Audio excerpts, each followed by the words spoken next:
ইয়া আইয়ুহাল্লাযীনা আমানুত্তাকুল্লাহ, আল্লাহ তাআলা বলেন হে ঈমানদারেরা মুত্তাকি হয়ে যাও। তার মানে কি? আল্লাহকে মুহাব্বতের সাথে ভয় করে আল্লাহর আদেশ নিষেধ সমূহ মেনে চলো।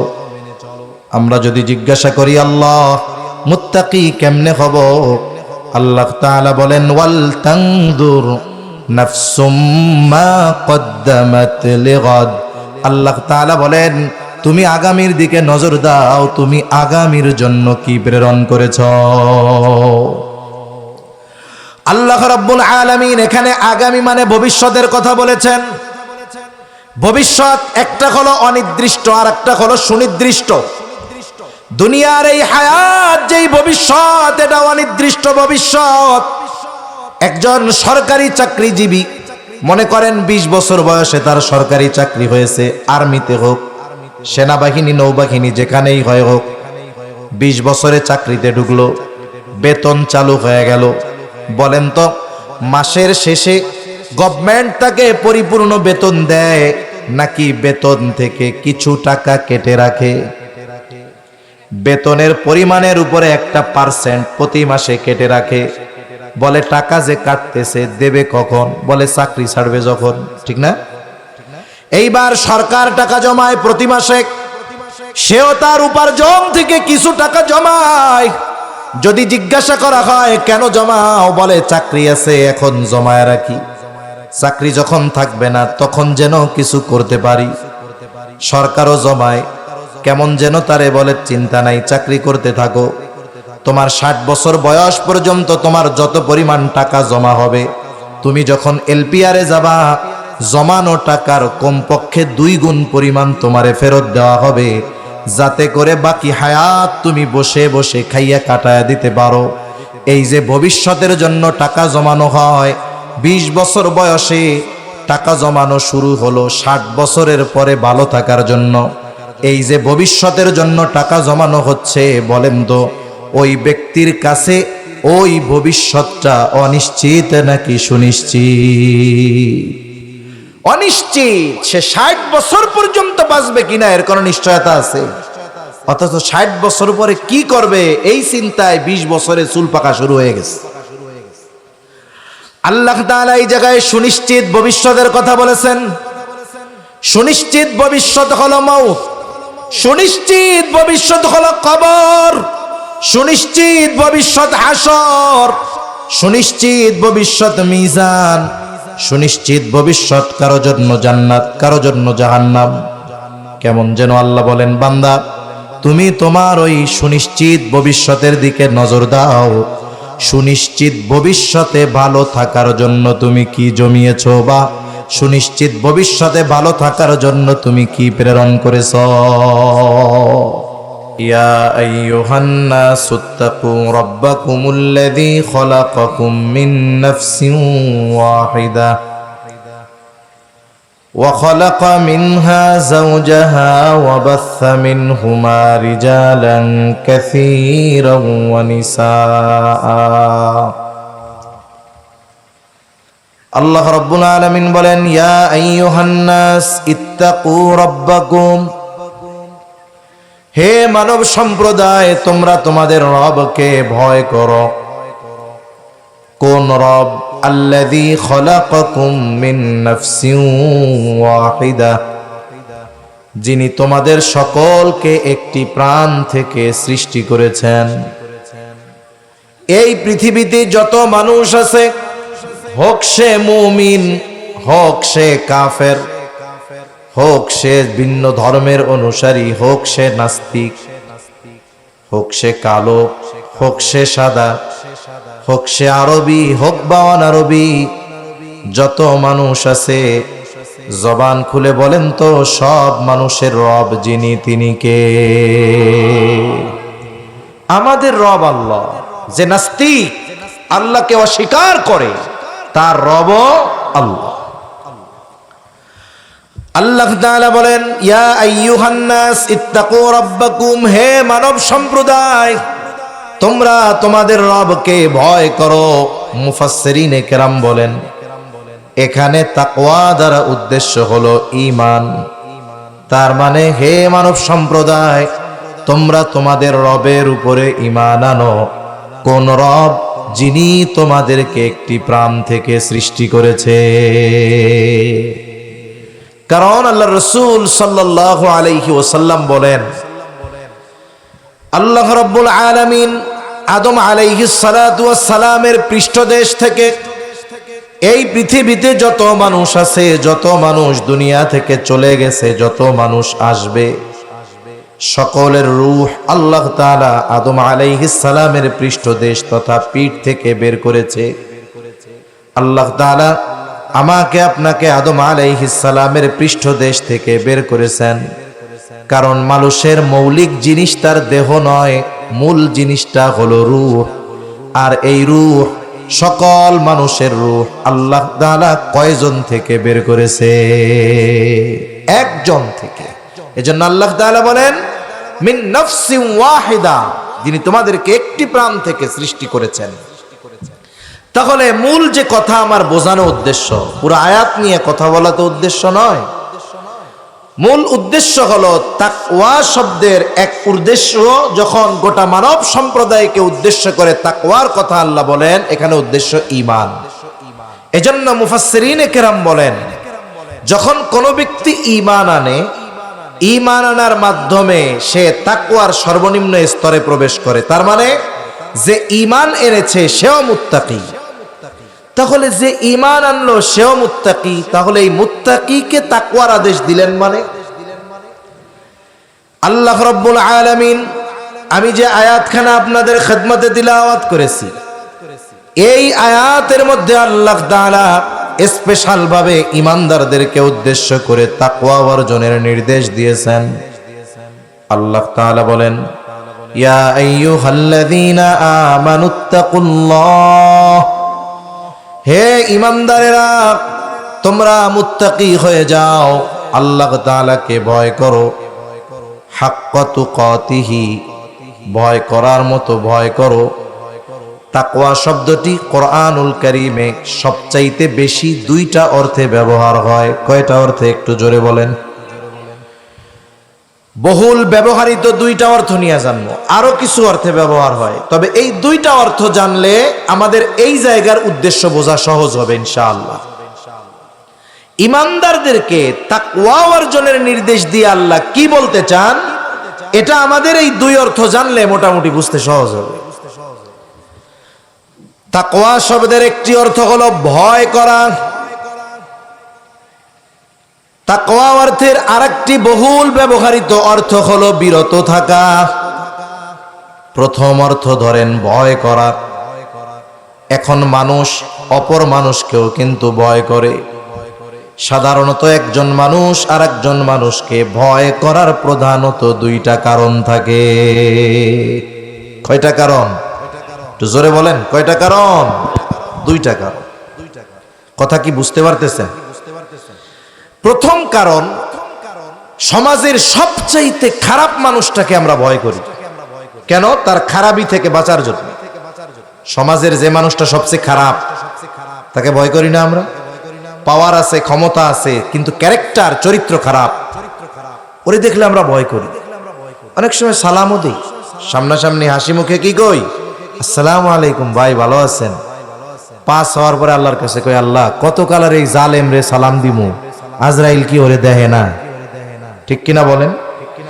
এই যে ওরে যে আমরা ভয় করি, এই ভয়ের সাথে আছে ঘৃণা। কি আছে জোরে বলেন? মোহাব্বত নাই, ভালোবাসাও নাই। তাহলে মানুষ সাধারণত অপর মানুষকে দুইটা কারণে ভয় করে। এক নাম্বার, খারাপ মানুষকে মানুষ ভয় করে তার খারাপির কারণে। আবার সমাজের মানুষ সবচাইতে ভালো মানুষটাকেও ভয় করে। মনে করেন আজকের মাহফিলের যিনি সম্মানিত সভাপতি শাহ আকরাম আলী সাহেব দামাত বারকাতুহুমুল আলিয়া, মনে করেন হযরতকে যারা চিনে, ওনাকে যারা চিনে, বলেন তো ওনার সামনে কোনো অন্যায় অপরাধ করবে নাকি? উনি যদি রাস্তা দিয়ে আসে, যদি কেউ বিড়ি সিগারেট খায়, হুজুরে দেখা মাত্র ফালায়া দিবে। আর একজন যদি বলে, কিরে এই মাত্রই তো কিনলাম, 2 টান দেওয়ার আগে ফালায়া দিলি কেন? ওই যে হুজুর আইতেছে বেড়া, হুজুরে কি বাঘ খেয়ে ফেলবো? না না, উনি অনেক বড় বুজুর্গ মানুষ, ওনার সামনে এই কাম করা যায়? ঠিক কিনা বলেন? এই যে হুজুরে ভয় করলো, খারাপির কারণে, সম্মানের কারণে, মর্যাদার কারণে, ভালোবাসার কারণে। ঠিক কিনা বলেন? বান্দা আল্লাহ তাআলাকে ভয় করবে, বলে কেন? এই ভয়ের সাথে বান্দার আল্লাহর প্রতি মুহাব্বত, ভালোবাসা থাকবে। আর ইমানদার তো আল্লাহ তাআলাকে সবচাইতে বেশি ভালোবাসে, এই জন্য ভয়ের সাথে ভালোবাসাও থাকবে। আল্লাহ তাআলা কোরআনুল কারীমের মধ্যেই বলেন, ওয়াল্লাযীনা আমানু আশাদ্দু হুব্বাল লিল্লাহ, যারা ঈমান এনেছে, ঈমানদার, আল্লাহর জন্য তাদের ভালোবাসা সুদৃঢ়। সবকিছু একদিকে, আল্লাহর ভালোবাসা আর এক। এজন্য ভালোবাসার মানুষকে যখন কেউ ভয় করে, বলে এই ভয়টা একটু অন্যরকম ভয় হয়, বাঘ ভাল্লুক আর খারাপ মানুষের ভয়ের মতো না। তাহলে বান্দা আল্লাহ তাআলাকে ভয় করবে, যেই ভয়ের সাথে থাকবে সর্বোচ্চ ভালোবাসা, যেই ভয়ের সাথে খেয়াল রাখবে আল্লাহ তাআলার আজমতের খেয়াল রেখে আল্লাহকে ভয় করবে, সে চিন্তা করবে, আহারে আমি আল্লাহকে ভয় করব না কেন? কারণ আমাকে তো তিনি বানায়েছেন। আমি কেন আল্লাহকে ভালোবাসবো না, কেন ভয় করব না? আমার রিজিকের ব্যবস্থা তো তিনিই করেছেন। এই জন্য আল্লাহর প্রতি বান্দার যেই ভালোবাসা, বলে এই ভালোবাসার সাথে থাকে মহব্বত আর আজমত। তাহলে তাকওয়া শব্দের এক অর্থ ভয় করা। কাকে? জোরে বলেন। এই ভয় কেমন ভয়? বলেন ভালোবাসার সাথে ভয়। কেমন ভয় বলেন? 2 নাম্বার, তাকওয়া শব্দের আর এক অর্থ বিরত থাকা, বেঁচে থাকা। কিসের থেকে বিরত থাকবো? কিসের থেকে বেঁচে থাকবো? বলে আল্লাহ তাআলা যা নিষেধ করেছেন তা থেকে বেঁচে থাকবো। এই জন্য তাকওয়া শব্দের পরিচয় দিতে গিয়ে আব্দুল্লাহ ইবনে আব্বাস রাদিয়াল্লাহু তাআলা আনহু বলেন, তাকওয়া হলো আল্লাহ তাআলার আদেশ সমূহ পালন করা, নিষেধ সমূহ থেকে বিরত থাকা। তাহলে তাকওয়া শব্দের এক অর্থ বেঁচে থাকা, বিরত থাকা। কিসের থেকে? বলে আল্লাহ যেগুলো নিষেধ করেছেন সেগুলো থেকে। এখন যদি দুটো অর্থের সমন্বয় ঘটানো হয়, কেমন যেন কথাটা এমন হয়, তাকওয়া হলো আল্লাহকে ভালোবেসে ভয় করে তার নিষেধ সমূহ থেকে বেঁচে থাকা।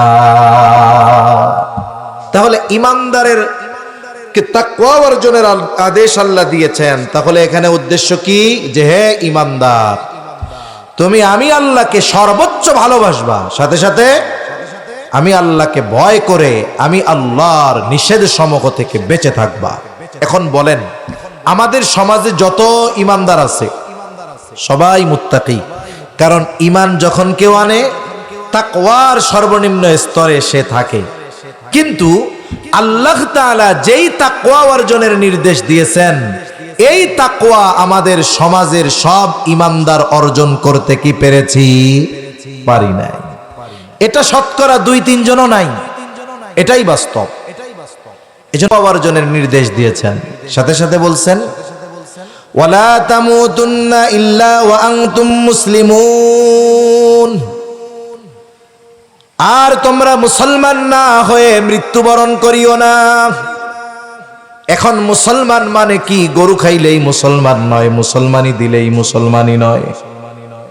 ইব্রাহিম আলাইহিস সালাতু ওয়াস সালাম স্বপ্নে দেখছে সন্তানরে জবাই করছে। এই স্বপ্নের কথা আয়েশা সন্তানের কাছে বলছে। সন্তান তখন ইব্রাহিম আলাইহিস সালামের সাথে চলাফেরা করতে পারে এই বয়সের, এখনো বালেগ হয় নাই, হয়তো 7-8-9 বছর বয়স।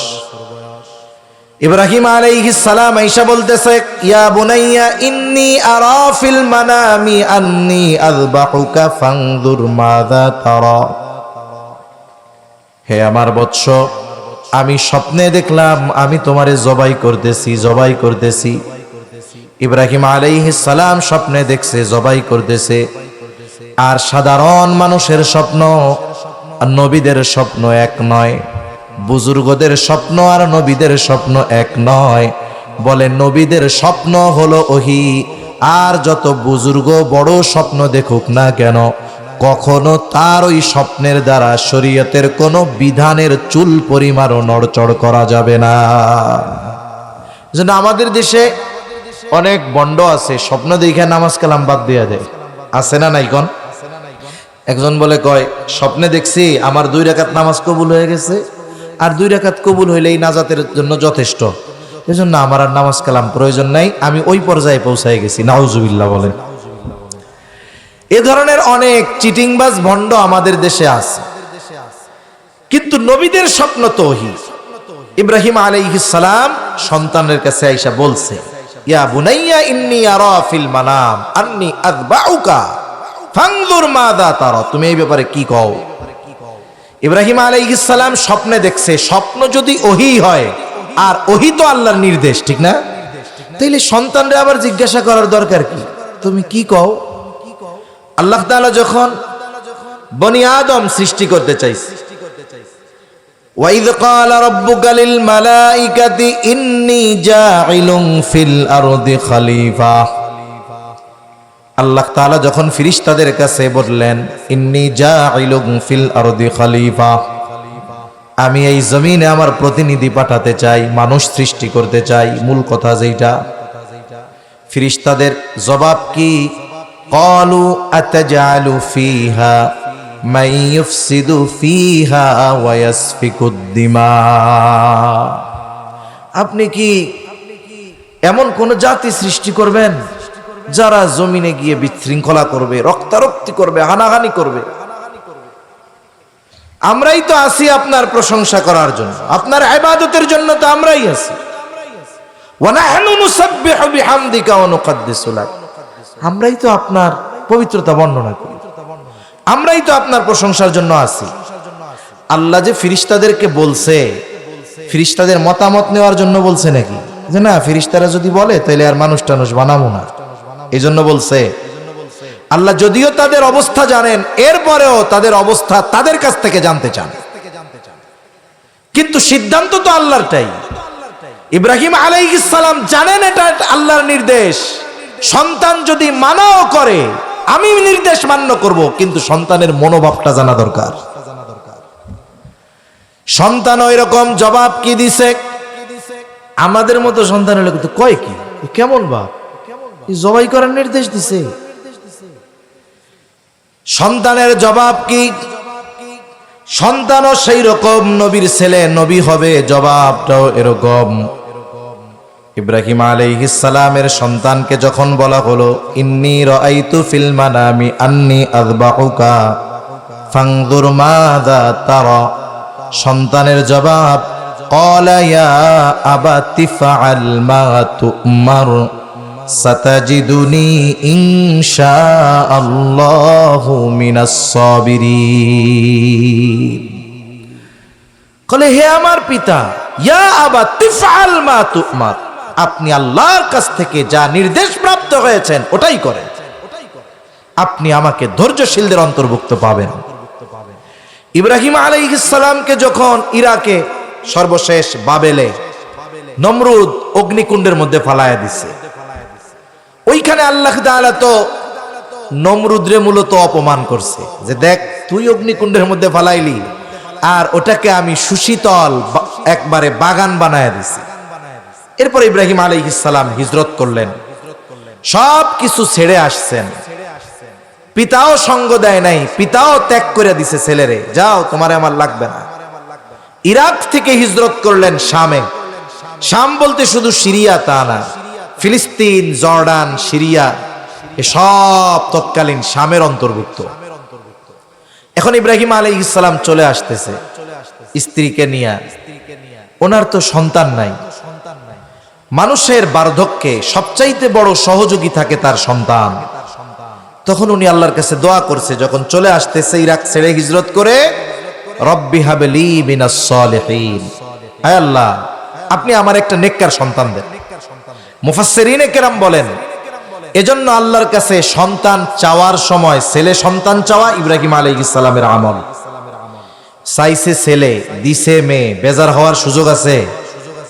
সুযোগ নাই। এটা আবার করা যাবে না, কারণ ছেলে মেয়ে দেওয়া না দেওয়া, একাধিক দেওয়া, সব কার ইখতিয়ার? জোরে বলেন। এটা তো দুনিয়ার কারো হাত নাই এই জায়গায়। এজন্য এখনো আমাদের সভ্য সমাজ যেটারে বলা হয়, এই সমাজেও এখনো যদি একের পর এক পরপর 2-3টা কন্যা সন্তান হয়, তাইলে অবস্থা ওই মহিলার খারাপ, সব দোষ মহিলার। কিন্তু বাস্তবতা, চিকিৎসা বিজ্ঞান বলে যদি দোষ কাউরে দেওয়া যায়, মহিলার চাইতে বেটার দোষ বেশি হবে, এটা সায়েন্টিফিক ভাবে। এজন্য কারো যদি কন্যা সন্তান পরপর হয়, রাগ হওয়ার কোনো কিছু নাই। কন্যা সন্তানের ব্যাপারে তো সুসংবাদও আছে। 2টা কন্যা হইছে বা 3টা কন্যা হইছে, পিতা লালন পালন করছে, দিনদার পাত্রের কাছে বিবাহ দিয়ে দিয়েছে। নবীজি সাল্লাল্লাহু আলাইহি ওয়াসাল্লাম বলেন, এগুলো তার জাহান্নাম থেকে বাঁচার কারণ হবে। সুবহানাল্লাহ। এজন্য ইব্রাহিম আলাইহিস সালামের সুন্নাত ছেলে চাওয়া, তবে যদি মেয়ে হয় রাগ হওয়া যাবে না।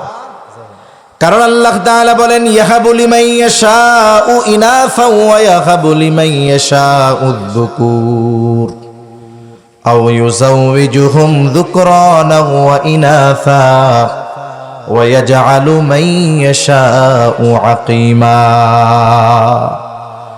আল্লাহ তাআলা যাকে চান ছেলে দেন, যাকে চান মেয়ে দেন, যাকে চান উভয়টা দেন, যাকে চান কোনোটাই দেন না। এজন্য সন্তান ছেলে হোক আর মেয়ে হোক, এটা দেওয়ার ক্ষমতা একমাত্র কার? জোরে বলেন। এই জন্য চাওয়ার সময় ছেলে চাবো ঠিক, কিন্তু যদি আল্লাহ মেয়ে দেয় বেজার হওয়া যাবে না।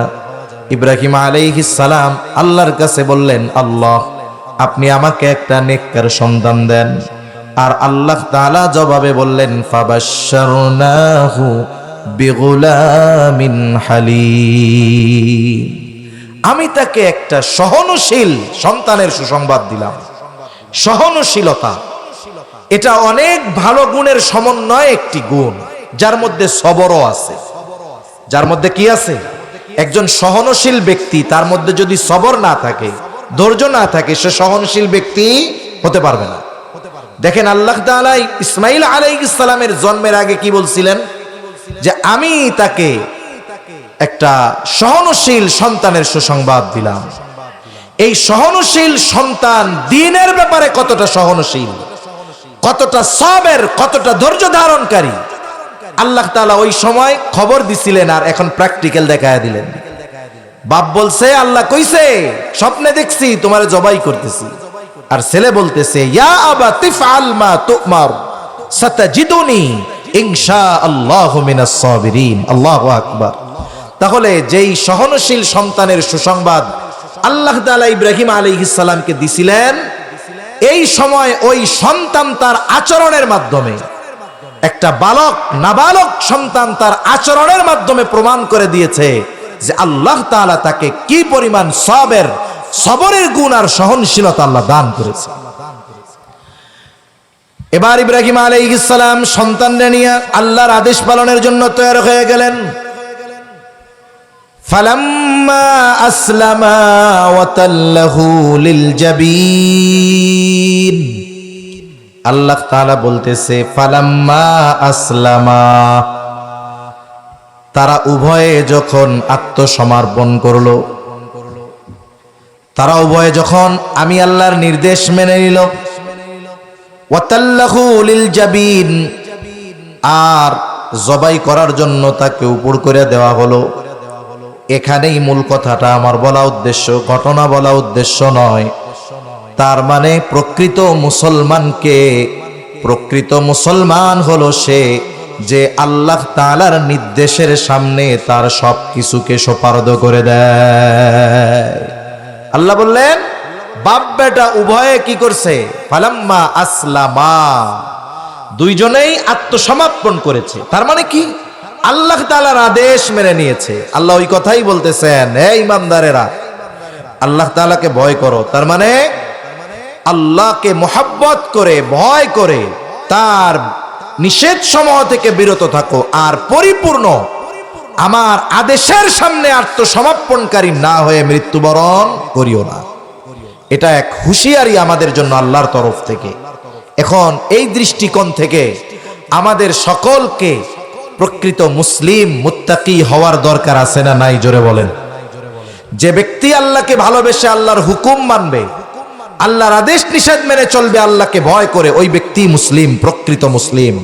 আর এই ধরনের মুসলিম বা ব্যক্তি হওয়ার আগে আল্লাহ তাআলা আমাদেরকে মৃত্যুবরণ করতে মানা করেছেন। এটা এক ধরনের রেড অ্যালার্ট। কিন্তু আফসোস, আমরা এই বিষয়গুলো থেকে সর্বোচ্চ উদাসীন। আমাদের ভিতরে যত বিষয়ের বাস্তব সংগঠিত হওয়া, যেই বিষয়গুলোর ব্যাপারে উদাসীনতা আছে, এর মধ্যে সবচাইতে বড় উদাসীনতা হলো আমাদের মৃত্যুর ব্যাপারে। অথচ এটা এমন এক সত্য যেটাকে দুনিয়ার কোনো নাস্তিক অস্বীকার করে না। এজন্য সম্মানিত উপস্থিতি, এই ধরনের মুত্তাকি হওয়া দরকার। তবে কিভাবে হওয়া যাবে? আল্লাহ তাআলা বান্দার প্রতি বড় দয়ালু। আল্লাহ তাআলা বান্দাকে শুধু আদেশ করেন এমনটা নয়, বরং বান্দাকে আদেশ করার সাথে সাথে আল্লাহ তাআলা ওই আদেশ কেমনে সে বাস্তবায়ন করবে সেটার পদ্ধতিও আল্লাহ বলে দেয়। সুবহানাল্লাহ। ঘুম আসতেছে নাকি আপনাদের? আচ্ছা, আল্লাহ তাআলা বান্দাকে আদেশ বাস্তবায়নের পদ্ধতিও বলে দেয়, কথার কথা। মনে করেন আপনাদের গ্রামে বা এলাকায় এমন একজন লোক আছে যে জীবনে কোনোদিন ফরিদপুর যায় নাই। এখন যদি আপনি তাকে হঠাৎ করে বলেন তোমার ঢাকা যাইতে হবে, যে জীবনে ফরিদপুর যায় নাই, ওই দিক দিয়া কোনোদিন সে বোয়ালমারি আলফাডাঙ্গা যায় নাই, এইরকম মানুষকে যদি আপনি বলেন তোমার ঢাকা যাইতে হবে, রাতের বেলা বললে তার সারা রাতের ঘুম হারাম, ঠিক কিনা? কারণ জীবনেও তো সে যায় নাই। ও মনে করবো আল্লাহ, আমি জীবনে ফরিদপুর গেলাম না, আমারে ঢাকা যাইতে কয় কেন? কি অবস্থা হবে আমার? ও পেরেশানিতে ঘুমই হবে না। সকালবেলায় ও চিন্তিত, তখন আপনি ওরে বললেন এই জামানায় ঢাকা যাওয়া কত সহজ জানোস? এখান থেকে ভাইটাপাড়া যাওয়া যত কঠিন, তার চেয়ে ঢাকা যাওয়া সহজ। তোর কোনো কাম নাই, আমি তোকে বোয়ালমারি নিয়ে গোল্ডেন লাইন বাসে উঠাইয়া দিব, ওইটা ফেরি পার হবে, ওই গাড়ি সহ ফেরিতে উঠবে, এরপরে গাবতলি যাবে, গাবতলি গিয়া তুমি নামবা না, তোমারে নামায় নিয়ে যাবে। তোমার কাজ হলো শুধু গাড়ির মধ্যে উঠা বসে থাকা, শেষ, আর কোনো কাজ নেই। এখন দেখবেন, প্রথমে যখন যাওয়ার আদেশ করা হয়েছে কঠিন লাগছে, যাওয়ার পদ্ধতি বলার পরে একটু সহজ মনে হইতেছে। ও যাওয়ার পরে আপনারে ফোন দিয়া বলবে, আরে ভাই ঢাকা আসা এত সহজ, আমি আগে জানতাম না, ঠিক কিনা? কেন? যাওয়ার পদ্ধতি বলে দেওয়ার কারণে তার কাছে কঠিন কম মনে হয়েছে। এজন্য আল্লাহ তাআলা বান্দাকে শুধু আদেশ করেন এমনটা নয়, বরং আল্লাহ তাআলা আদেশ করার সাথে সাথে ওই আদেশ বাস্তবায়নের পদ্ধতিও আল্লাহ তাআলা বলে দেন। এটাও সাধারণত দুই ভাবে হয়ে থাকে। একটা হলো আদেশ করার পর ওই আদেশ বাস্তবায়নের একেবারে সুস্পষ্ট নির্দেশনা আল্লাহ দিয়ে দেয়, আর একটা হলো আদেশ করেন ঠিক, তবে সুস্পষ্ট নির্দেশনা দেন না, তবে সূত্র দিয়ে দেয়। একটা হলো সুস্পষ্টভাবে আল্লাহ নির্দেশনা দিয়ে দেন, আর একটা হলো আল্লাহ তাআলা সুস্পষ্ট নির্দেশনা দেন না, তবে ইঙ্গিত দিয়ে দেন, সূত্র দিয়ে দেন। যেমন কোরআনুল কারীমের মধ্যে আল্লাহ তাআলা নামাজের আদেশ করেছেন। ঈমানের পরে সবচাইতে গুরুত্বপূর্ণ ইবাদত নামাজ। ঈমানের পরে সবচাইতে গুরুত্বপূর্ণ ইবাদত নামাজ। কিয়ামতের দিন সর্বপ্রথম নামাজের হিসাব আল্লাহ নেবেন। কোরআনুল কারীমে আল্লাহ তাআলা ৮২ জায়গায় নামাজের কথা বলেছেন। ৮২ জায়গায় বলার কারণে গুরুত্ব বেশি, বিষয়টা এমন নয়, বরং আল্লাহ তাআলা কোনো বিষয় যদি একাধিকবার বলেন, ওটারও যেমন গুরুত্ব, একবার বলার দ্বারাও সেটারও সমান গুরুত্ব। এখন ঈমানের পরে গুরুত্বপূর্ণ ইবাদত নামাজ বুঝে থাকলে একটু জবান খুলে জবাব দিবেন, নামাজের আদেশ কোথায় আছে? কোরআনে। জোরে বলেন, কোথায়? কোরআনে আছে। আমাদের দেশে একটা গ্রুপ নতুন নতুন আমদানি করতেছে। ফিতনার সময়কাল তো একটার পর একটা আসবে। এক গ্রুপ বের হইছে আহলে কোরআন। এরা নাম দিছে কি? আহলে কোরআন। এই আহলে কোরআন মানে ওরা হাদিস অস্বীকারী, সোজা কথা যেটা, হাদিস অস্বীকারী। এরা শুধু কোরআনই মানবে, হাদিস মানবে না। এখন কেউ যদি হাদিস অস্বীকার করে, প্রক্রান্তরে সে কোরআন অস্বীকার করে। হাদিস কারবানি, নবীর কথা, সোজা কথা আর কি। যেটা কোরআন কি সরাসরি আমরা আল্লাহর কাছ থেকে শুনছি, হাদিসও পাইছি নবীর কাছ থেকে, কোরআনও পাইছি। একই ব্যক্তির ক্ষেত্রে তোমাদের দুই ধরনের ধারণা কেন? উনি যেটারে কোরআন বলছে সেটা বিশ্বাস করো, কিন্তু ওনার মুখ দিয়ে যেটা বের হয়েছে ওইটারে বিশ্বাস করো না। তার মানে প্রকারান্তরে তোমরা নবীজির হাদিস অস্বীকার করার মাধ্যমে কোরআনকে অস্বীকার করো, ঠিক কিনা বলেন? এটা সহজ কথা, আমি লম্বা ব্যাখ্যার মধ্যে যাব না।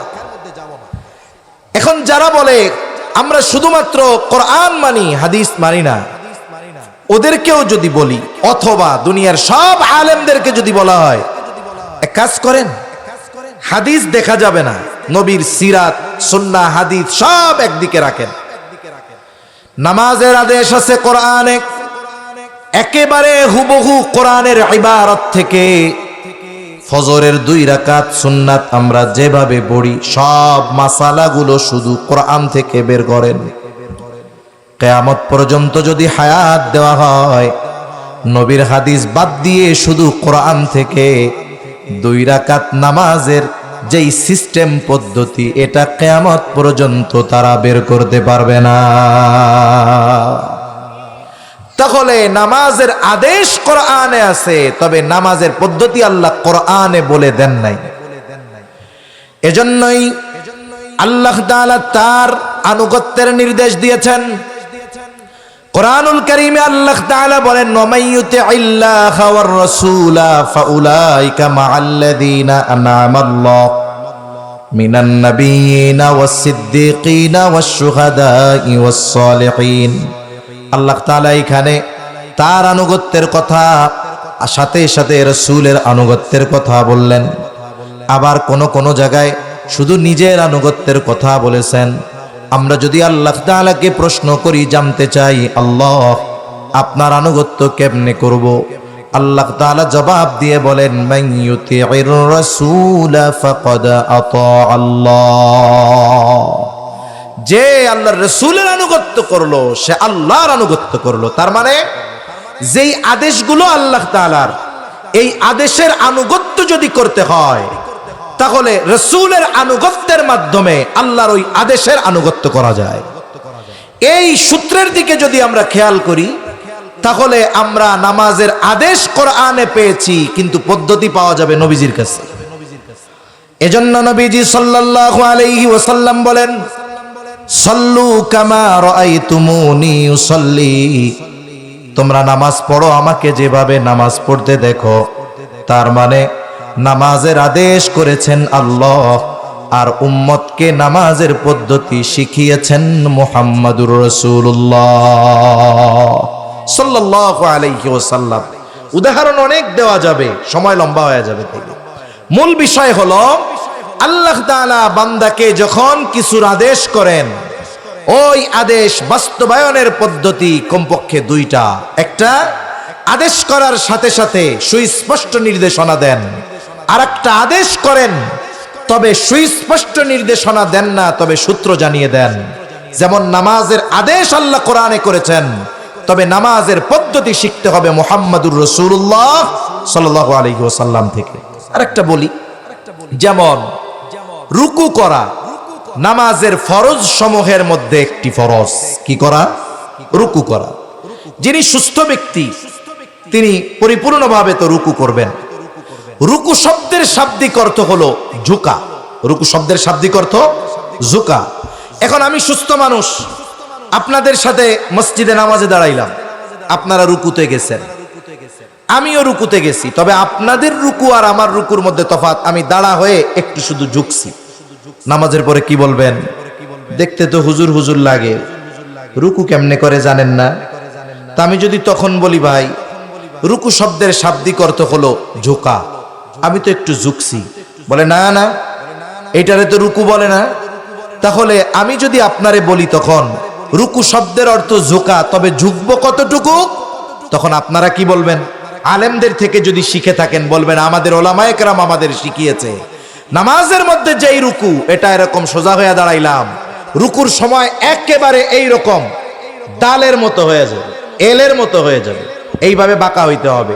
পিঠ মাথা সমান হয়ে যাবে, এটা হইল রুকু। তার মানে যদি কোরআন থেকে শাব্দিক অর্থ নিতে চায় তাহলে ঝুঁকা কতটুক তা নাই, তবে কতটুকু ঝুঁকলে ওই রুকু হবে যেই রুকুর আদেশ আল্লাহ করেছেন, এটা আমাদের প্র্যাকটিক্যাল ভাবে শিখিয়েছেন মুহাম্মাদুর রাসূলুল্লাহ সাল্লাল্লাহু আলাইহি ওয়াসাল্লাম। তাহলে আল্লাহ তাআলা কিছু আদেশ সুস্পষ্টভাবে বর্ণনা দেন না, আবার কিছু আদেশ করার সাথে সাথে আল্লাহ তাআলা আদেশ বাস্তবায়নের পদ্ধতি বলে দেয়। এই তাকওয়ার আদেশ দেবার পর আল্লাহ তাআলা কোনো ইঙ্গিত দেন নাই, ইশারা দেন নাই, বরং কোরআনুল কারীমের বিভিন্ন জায়গায় আল্লাহ তাআলা এই তাকওয়া অর্জনের সুনির্দিষ্ট পন্থা স্বয়ং নিজে জানিয়ে দিয়েছে। সবগুলো নির্দেশনা এক মজলিসে বলা সম্ভব নয়, একটা দুইটা আমরা আলোচনা করলে বাকিগুলা বোঝা সহজ হবে। যেমন আল্লাহ তাআলা কোরআনুল কারীমে এক জায়গায় বলেন, ইয়া আইয়ুহাল্লাযীনা আমানুত্তাকুল্লাহ, হে ঈমানদারেরা তোমরা মুত্তাকি হয়ে যাও। ঈমানদারদেরকে মুত্তাকি হওয়ার আদেশ মানে কি? যে আমি আল্লাহকে ভালোবাসার সাথে ভয় করে আমার নিষেধ সমূহ থেকে বিরত থাকো। আমরা যদি জিজ্ঞাসা করি আল্লাহ ওই রকম তাকওয়া আমরা কিভাবে অর্জন করব, আল্লাহ তাআলা বলেন ওয়াকুনু মা'আস সাদিকিন, তোমরা সত্যবাদীদের সঙ্গী হয়ে যাও, সত্যবাদীদের সঙ্গী হও।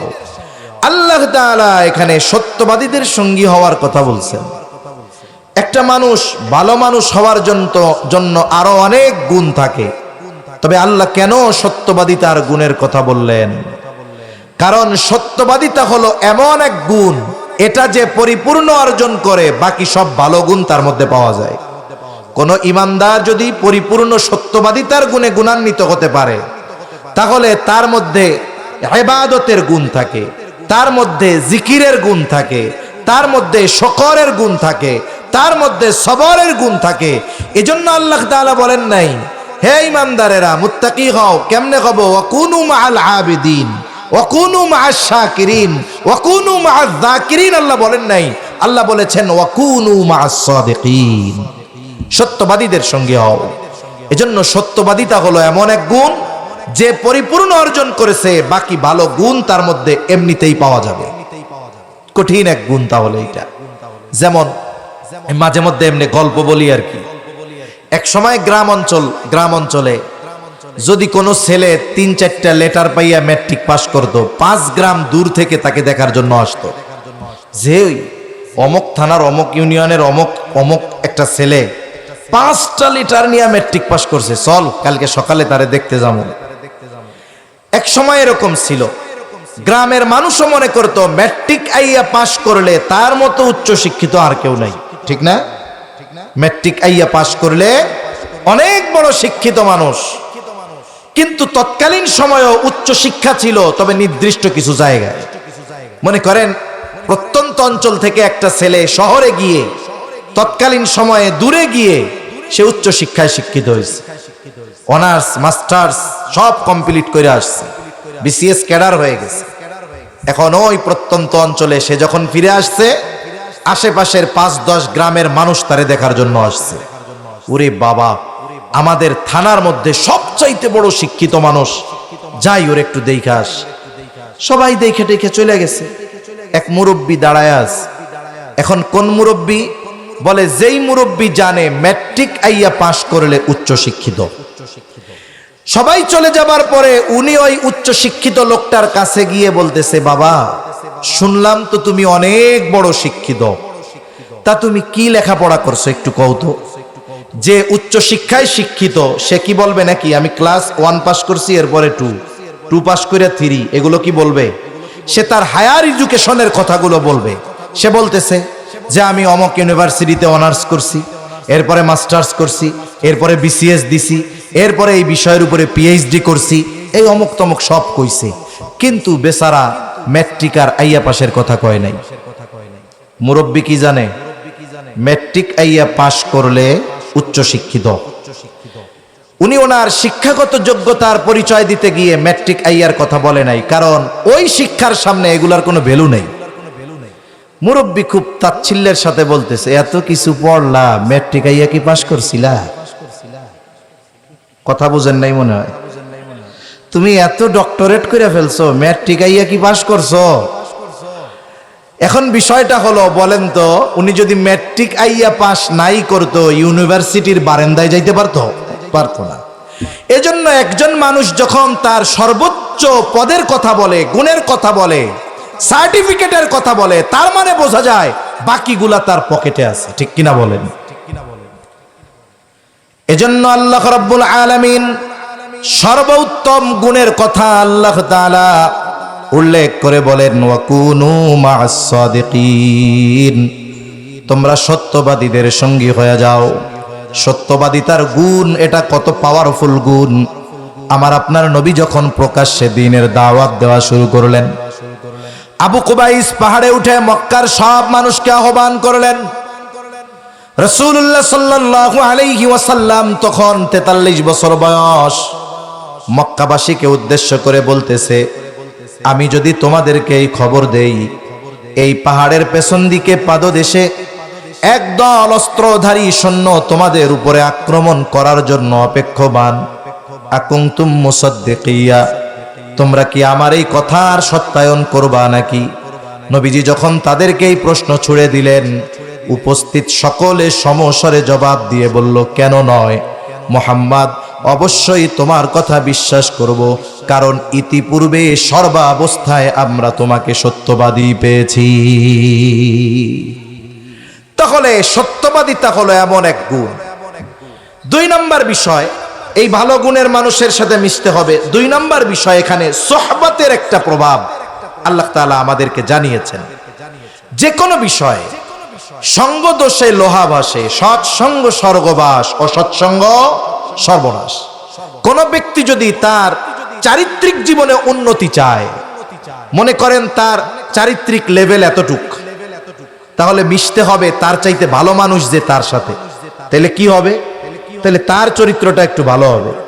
একজনের চরিত্র এতটুক ভালো, ও যদি সঙ্গী বানায় ওর চাইতে চারিত্রিক দিক দিয়ে নিম্ন কাউকে, আস্তে আস্তে খারাপ হবে, আস্তে আস্তে ওর চরিত্র আরো খারাপ হবে। এজন্য ভালো গুণ অর্জনের ক্ষেত্রে খেয়াল করতে হয়, কে আমার চেয়ে ভালো গুণে গুণান্বিত বেশি, আমি তার সঙ্গ নিব। তাহলে কি হবে? আস্তে আস্তে তার ভালো গুণগুলো আমাদের মধ্যে চলে আসবে। আমাদের দেশে নাম বললে অনেকে জানা যাইতে পারে, চিনতে পারে, ভিডিও হইতেছে, তার কানেও চলে যাইতে পারে।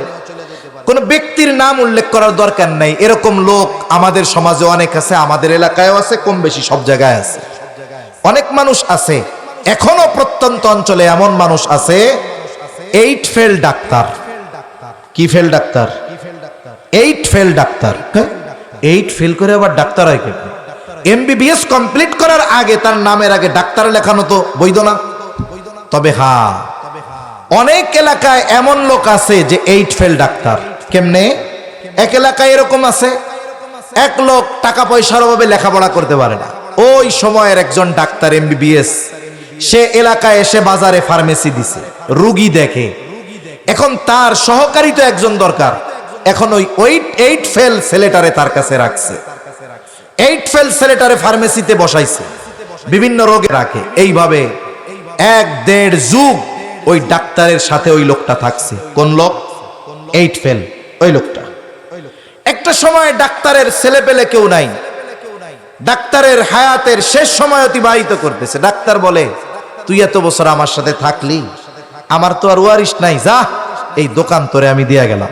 এখন ডাক্তার মরে গেছে, এখন চেয়ারে বসছে কে? তার নামের আগে ডাক্তার হয়ে গেছে।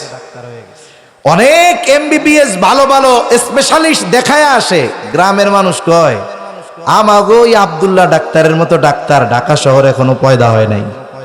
কিন্তু আব্দুল্লাহ ডাক্তার কি ফেল, জোরে বলেন? তার উপরে এত আস্থা কেন? বলে ও তো এইটা পাস করে নাই। আরে মিয়া, অমক ডাক্তারের সাথে 2 যুগ ছিল। অমক ডাক্তারের সাথে কয় যুগ ছিল? 2 যুগ ছিল। সব জ্ঞান ওরে দিয়ে গেছে। ওই সময়ের ডাক্তার আর এখনকার ডাক্তার ও আমাকে আব্দুল্লাহ ডাক্তারের সামনে কিছুই না, তবে পাশ কি? এই যে মানুষের তো আস্থা তার উপরে কেন? বলে ওই যে এক অভিজ্ঞ ডাক্তারের সাথে 2 যুগ থাকার কারণে। ঠিক কিনা বলেন? একটা ছেলে বাংলাদেশের সর্বোচ্চ মার্ক নিয়ে যদি এমবিবিএস কমপ্লিট করে, ও যদি এখন বলে আমি এদেশের সবচাইতে বেশি মার্ক নিয়ে এমবিবিএস কমপ্লিট করছি, আমি কাল থেকে রোগী দেখব, ওর সুযোগ নাই। এবার তাকে এমবিবিএস কমপ্লিট করার পরে আরেকজন ডাক্তারের সোহবতে থাকতে হয়, ইন্টার্নি বলা হয় এটাকে। কারো ক্ষেত্রে 1 বছর লাগে, কারো ক্ষেত্রে 2 বছর লাগে। যার তত্ত্বাবধানে সে থেকে ওই প্র্যাকটিক্যাল ভাবে সে তার শিক্ষাগুলোকে কাজে লাগায়, সোহবতে থাকে। ওই ইন্টার্নি যার অধীনে করেছে, সে যতক্ষণ না তাকে সার্টিফিকেট দিবে ততক্ষণ পর্যন্ত সে রোগী দেখার জন্য চেম্বারে বসতে পারবে না। জাগতিক দিক দিয়ে একটা ভালো ডাক্তার হলে ভালো ডাক্তারের সোহবতে যাওয়া লাগে। এজন্য দুনিয়ায় যদি আমরা ভালো মানুষ হতে চাই, তাহলে ভালো মানুষের সঙ্গর দরকার আছে না নাই? টাকা পয়সা, সাদাবাজি, ছিনতাই এগুলো কেড়ে নেওয়া যায়, কিন্তু আরেকটা মানুষের গুণ এটা পাওয়ার দিয়ে কেড়ে নেওয়া যায় না। এটা সংস্পর্শতার কারণে আসে, সোহবতের কারণে আসে। এজন্য আমরাও আমাদের চাইতে সর্বদিক দিয়ে যারা ভালো গুণে, আমরা তাদের সংস্পর্শে থাকার চেষ্টা করব। আল্লাহ তৌফিক দান করেন। এরপরে আরেকটা আল্লাহ তাআলা বলেন, ইয়া আইয়ুহাল্লাযীনা আমানুত্তাকুল্লাহ। আল্লাহ তাআলা বলেন, হে ঈমানদারেরা মুত্তাকি হয়ে যাও। তার মানে কি? আল্লাহকে মুহাব্বতের সাথে ভয় করে আল্লাহর আদেশ নিষেধ সমূহ মেনে চলো। আমরা যদি জিজ্ঞাসা করি আল্লাহ মুত্তাকি কেমনে হব, আল্লাহ তাআলা বলেন, ওয়াল তানজুর নাফসুম মা কদ্দামাত লিগাদ। আল্লাহ তাআলা বলেন, তুমি আগামীর দিকে নজর দাও, তুমি আগামীর জন্য কি প্রেরণ করেছ। আল্লাহ রাব্বুল আলামিন এখানে আগামী মানে ভবিষ্যতের কথা বলেছেন। ভবিষ্যৎ একটা হলো অনির্দিষ্ট, আর একটা হলো সুনির্দিষ্ট। দুনিয়ার এই হায়াত যেই ভবিষ্যৎ, এটা অনির্দিষ্ট ভবিষ্যৎ। একজন সরকারি চাকরিজীবী, মনে করেন 20 বছর বয়সে তার সরকারি চাকরি হয়েছে, আর্মিতে হোক, সেনাবাহিনী, নৌবাহিনী, যেখানেই হয় হোক, 20 বছরে চাকরিতে ঢুকলো, বেতন চালু হয়ে গেল। বলেন তো মাসের শেষে গভর্নমেন্ট তাকে পরিপূর্ণ বেতন দেয় নাকি বেতন থেকে কিছু টাকা কেটে রাখে? বেতনের পরিমাণের উপরে একটা % প্রতি মাসে কেটে রাখে। বলে টাকা যে কাটতেছে দেবে কখন? বলে চাকরি ছাড়বে যখন। ঠিক না? এইবার সরকার টাকা জমায় প্রতি মাসে, সেও তার উপার্জন থেকে কিছু টাকা জমায়। যদি জিজ্ঞাসা করা হয় কেন জমাও, বলে চাকরি আছে এখন জমায় রাখি, চাকরি যখন থাকবে না তখন যেন কিছু করতে পারি। সরকারও জমায়, কেমন যেন তারে বলে চিন্তা নাই, চাকরি করতে থাকো, তোমার 60 বছর বয়স পর্যন্ত তোমার যত পরিমাণ টাকা জমা হবে, তুমি যখন এলপিআরে যাবা, জমানো টাকার কমপক্ষে 2 গুণ পরিমাণ তোমারে ফেরত দেওয়া হবে, যাতে করে বাকি হায়াত তুমি বসে বসে খাইয়া কাটায়া দিতে পারো। এই যে ভবিষ্যতের জন্য টাকা জমানো হয়, 20 বছর বয়সে টাকা জমানো শুরু হলো, 60 বছরের পরে ভালো থাকার জন্য। এই যে ভবিষ্যতের জন্য টাকা জমানো হচ্ছে, বলেন তো ওই ব্যক্তির কাছে ওই ভবিষ্যৎটা অনিশ্চিত নাকি সুনিশ্চিত? অনিশ্চিত। সে 60 বছর পর্যন্ত বাঁচবে কিনা এর কোনো নিশ্চয়তা আছে? অথচ 60 বছর পরে কি করবে এই চিন্তায় 20 বছরে চুল পাকা শুরু হয়ে গেছে। আল্লাহ তাআলা এই জায়গায় সুনিশ্চিত ভবিষ্যতের কথা বলেছেন। সুনিশ্চিত ভবিষ্যৎ হলো মউত, সুনিশ্চিত ভবিষ্যৎ হলো কবর, সুনিশ্চিত ভবিষ্যৎ হাসর, সুনিশ্চিত ভবিষ্যৎ মিজান, সুনিশ্চিত ভবিষ্যৎ কারো জন্য জান্নাত, কারো জন্য জাহান্নাম। কেমন যেন আল্লাহ বলেন, বান্দা তুমি তোমার ওই সুনিশ্চিত ভবিষ্যতের দিকে নজর দাও। সুনিশ্চিত ভবিষ্যতে ভালো থাকার জন্য তুমি কি জমিয়েছো, বা সুনিশ্চিত ভবিষ্যতে ভালো থাকার জন্য তুমি কি প্রেরণ করেছ? আমরা তো দুনিয়ার অনিশ্চিত ভবিষ্যতে ভালো থাকার জন্য সম্পদ কুক্ষিগত করি, সম্পদ জমাই, সম্পদের পাহাড় জমাই, হিসাব করি বারবার। এজন্য বুজুর্গানে দিন মুহাসাবার কথা বলেন যে আমাদের প্রত্যেকের নিজের আমলের হিসাব করা দরকার। আর হিসাবের কথা শুনলেই আমাদের সামনে টাকা পয়সার চিন্তা আসে গেল। এটাও বাস্তব, হিসাববিহীন জাগতিক জগতেও কেউ সফলতা অর্জন করতে পারে না। আপনাদের বোয়ালমারী বাজার অনেক বড় বাজার, অনেক বড় বাজার। বাংলাদেশের অনেক জেলার চাইতে বোয়ালমারী বাজার বড়। এমন এমন জেলা আছে যাওয়ার পরে মনে হয় এর চাইতে কাশিয়ানী শহর আরো অনেক বড়। এই বাজারে অনেক বড় বড় ব্যবসায়ী আছে। একজন ব্যবসায়ী সফল হওয়ার জন্য তার যেই নিয়মতান্ত্রিকতা, এর মধ্যে একটি হলো দৈনিক তার হিসাব করা। যেই ব্যবসায়ী তার ব্যবসার হিসাব ঠিকঠাক মতো রাখে, সেই ব্যবসায়ী কোনোদিন পথে বসে যায় না। কেন? বাজারে দেখবেন মার্কেট বন্ধ হয় 10টায়, কিন্তু বড় বড় ব্যবসায়ী দোকান বন্ধ করে দেয় 9টায়। এই 9টা থেকে দোকানের মধ্যে 1 ঘন্টা হিসাব নিকাশ করে। কি হিসাব করে? আজকে কত বেচা হইল, আজকে কয় টাকার মাল কিনলো, আজকে কয় টাকা বাকি গেল। এবার টোটাল বিক্রয়ের উপরে সে একটা হিসাব বের করে, আজকে আমার লাভ কয় টাকা হইল, ঠিক কিনা? এখন ও হিসাব টিসাব করে দেখে 1 লাখ টাকায় ওর 20,000 টাকা লাভ হয়। 1 লাখ বিক্রি হলে লাভ হয় কত? 20,000। কিন্তু আজকে 1 লাখ সেল হইছে, তবে 30,000 বাকি। বলেন তো আজকের দিনের লাভ তার পকেটে আছে? উপরন্তু তার মূলধন থেকে আরো 10,000 টাকা পাবলিকের পকেটে চলে গেছে। এবার সতর্ক ব্যবসায়ী কি বলে? তার যেই লোকরা থাকে তাদেরকে সতর্ক করে দিয়ে বলে, এই আগামীকাল থেকে 1 টাকাও আমার আব্বা বাকি চাইলেও দিবি না। আমার 1 লাখ বাকি দিয়া 1 লাখ বেচা 30,000 বাকির দরকার নাই। আমি বেচা কিনা করবো 50,000, আমার 10,000 টাকা লাভ হোক। 25,000 বেচমু, আমার 5,000 লাভ হোক। তাও মাস শেষে 1.5 লাখ নগদ। বাকি দিয়া মানুষের পেছনে আর ঘোরার টাইম নেই। এই যে ব্যবসায়ী 1 ঘন্টার হিসাবে সে কি পেল, আগামী দিন তার ব্যবসা কোন পদ্ধতিতে পরিচালনা করা দরকার, এই সিদ্ধান্তে সে উপনীত হতে পারলো, ঠিক কিনা বলেন? আর যদি বেহিসাবি হয়, ও টাকার পরিমাণ দেখে বলবো ওরে বাবা এত টাকা, কিন্তু মাস শেষে প্রতিদিন তার মূলধন থেকে টাকা সম্পদ মানুষের পকেটে যাইতে যাইতে 6 মাসের মাথায় দোকানের তাক থাকবে, র‍্যাক থাকবে, মাল জিনিস থাকবে না, ঠিক কিনা বলেন? এজন্য হিসাব নিকাশের মাধ্যমে একজন ব্যবসায়ী আদর্শ ব্যবসায়ী হতে পারে। অনুরূপভাবে একজন মুমিন তার আমলের হিসাবের মাধ্যমে সফলতা অর্জন করতে পারে। এজন্য বুজুর্গানে দিন বলেন, রাতের বেলায় যখন একেবারে সব কাজ শেষ করে আমরা বিছানায় যাই, এখন তো আমাদের ঘুমের ট্যাবলেট হইল মোবাইল, ঠিক না? মোবাইল এটা ঘুমের ট্যাবলেট হয়ে গেছে, কিন্তু মেডিকেল সায়েন্স বলে এটা যদি কাছে থাকে ঘুমের সময় এর রেডিয়েশনে মানুষের ক্ষতি হয়। যদি ছোট বাচ্চা হয় তার ক্ষতিটা আরো বেশি হয়। এজন্য এগুলা দূরে রাখে আল্লাহর নামে ঘুমাইতে হবে। শোয়ার পরে 5টা মিনিট হিসাব করতে হবে যে আজকে আমার ভালো কাজ কয়টা, আজকে মন্দ কাজ কয়টা। নিরিবিলি হিসাব করলে প্রত্যেকটা মানুষ সারা দিনের ভালো আর মন্দ কাজের হিসাব 5 মিনিটও লাগবে না করে ফেলতে পারবে।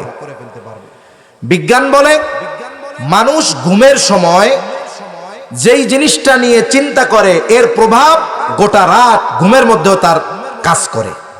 এজন্য অনেক সময় আমরা আমাদের ছোট ছোট বাচ্চাদের ভূতের গল্প কইয়া ঘুম পাড়াই।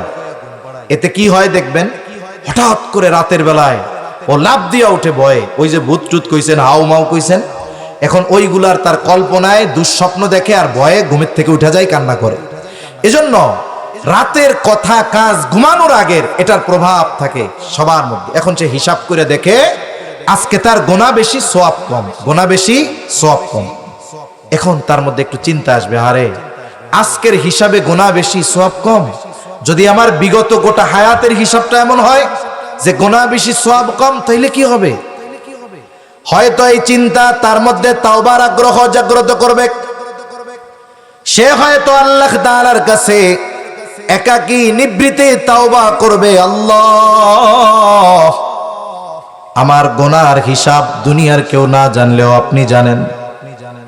আর আজ রাত যদি আমার জীবনের শেষ রাত হয়ে যায়, আগামীকালের সূর্যোদয় যদি আমার নসিবে আর না থাকে, তাহলে তো আমাকে আমল নামায় গোনা ভর্তি নিয়ে আপনার দরবারে হাজির হওয়া লাগবে। হয়তো এতটুকু চিন্তা তার জীবনের পরিবর্তনের কারণ হতে পারে। সে হয়তো এই চিন্তার কারণে খালেস তওবা করতে পারে। আর আল্লাহ না করুক ওই রাত যদি তার জীবনের শেষ রাত হয়ে যায়, তাহলে আশা করা যায় কিয়ামতের দিন আমল নামায় গোনা শূন্য হয়ে আল্লাহর দরবারে হাজির হবে। হুজুর চলে আসছে, একটা তাকবীর দেই। নারায়ে তাকবীর, নারায়ে তাকবীর। তাহলে আজকের আলোচনা, আমাদের মুত্তাকি হওয়া দরকার। আল্লাহকে মহব্বতের সাথে ভালোবেসে ভয় করে তার হুকুম আহকাম মেনে চলা দরকার। এক নাম্বার, কিভাবে করতে পারি? ভালো মানুষের সংস্পর্শতা, সুহবত। দুই নাম্বার, আমরা আমাদের জীবনের কর্মের হিসাব, এর মাধ্যমে জীবনের পরিবর্তন হতে পারে। আল্লাহ সুবহানাহু ওয়া তাআলা আমাদের কথাগুলো বুঝবার, আমল করবার তৌফিক দান করেন, আমিন।